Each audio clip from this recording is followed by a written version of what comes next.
The summer sun over Portland, Oregon was unusually warm, and the city buzzed with tourists, festivals, and outdoor events. But for Emily Carter, a 16-year-old high school student, the noise of the city felt overwhelming. Her life had changed drastically the past year after her parents' divorce. She lived with her dad, Daniel Carter, a hard-working accountant who tried his best to balance work and being a single parent. Emily loved her dad deeply, but things felt awkward between them lately. They didn't talk much beyond school grades, dinner, or quick "how was your day" exchanges. Her dad often worked late, and Emily buried herself in books, writing, and sketching.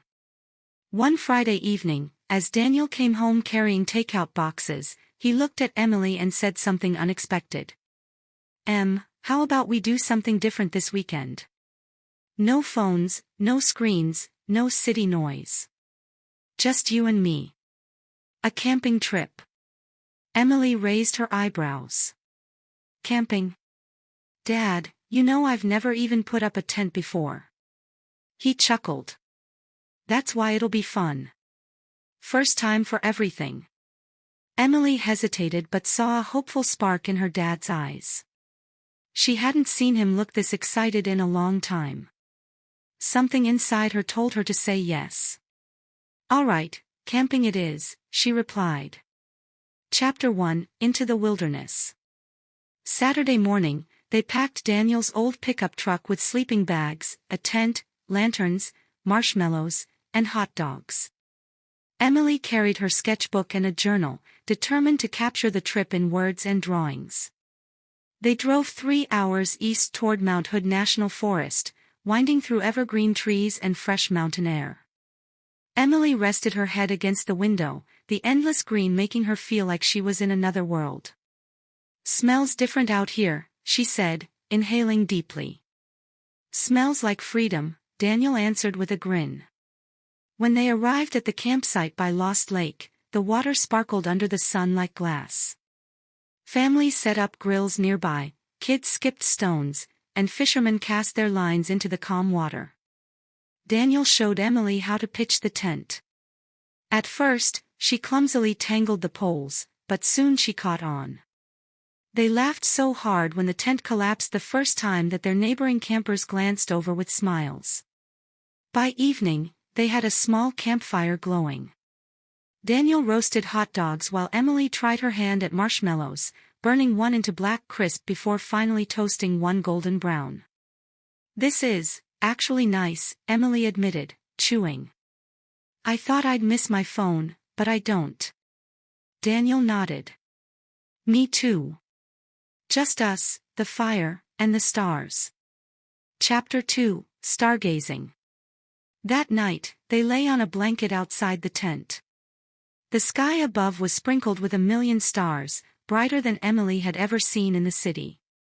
"Whoa," she whispered. "It feels like the universe is endless."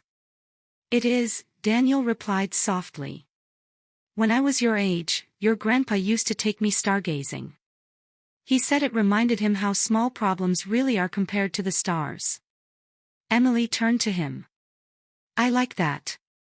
Maybe we should come here every summer." Daniel smiled, and in that quiet moment, Emily realized how much she missed these simple father-daughter moments. Chapter 3, The Morning Hike. The next morning, Daniel suggested a hike along the Lost Lake Loop Trail. Emily groaned at first, dragging her boots, but as they climbed higher, the forest opened up to reveal Mount Hood reflected perfectly on the lake below. She gasped. "It's like a painting." "Better than a painting," her dad said. "This one you can walk through." Emily snapped photos with the disposable camera Daniel had bought for her.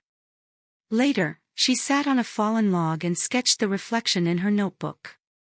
For the first time in months, she felt free from stress, homework, and the heavy silence of home. Chapter 4, Campfire Stories. That night, neighbors at the campsite invited them over. Kids told ghost stories, adults laughed over coffee, and Emily even shared one of her original short stories. Her voice shook, but when people clapped, she felt proud. "You're a natural storyteller," Daniel told her on the walk back. Emily smiled shyly. Maybe I could write a book someday. You should, he said firmly. You have a gift, Em. Don't let anyone make you doubt it. Those words stuck in her heart. Chapter 5, The Rainstorm. On the last night, dark clouds gathered, and heavy rain poured down. Their tent leaked slightly, and thunder rolled across the mountains. Emily panicked at first, but Daniel cracked jokes, telling her it was just nature's drum solo. They huddled in sleeping bags, listening to raindrops. For the first time in years, Emily leaned against her dad's shoulder and felt safe. Chapter 6, Going Home. When they packed up Sunday morning, Emily felt a tug of sadness. I don't want to go back, she admitted. This was the best weekend ever. Daniel ruffled her hair. Good news is, nature isn't going anywhere. We can come back. As the truck rolled back into Portland, Emily held her sketchbook close, filled with stars, reflections, and campfire doodles. She knew this was just the beginning of many more adventures. For the first time in a long while, she felt hope for herself, for her writing, and for the bond with her dad that was growing stronger with every mile.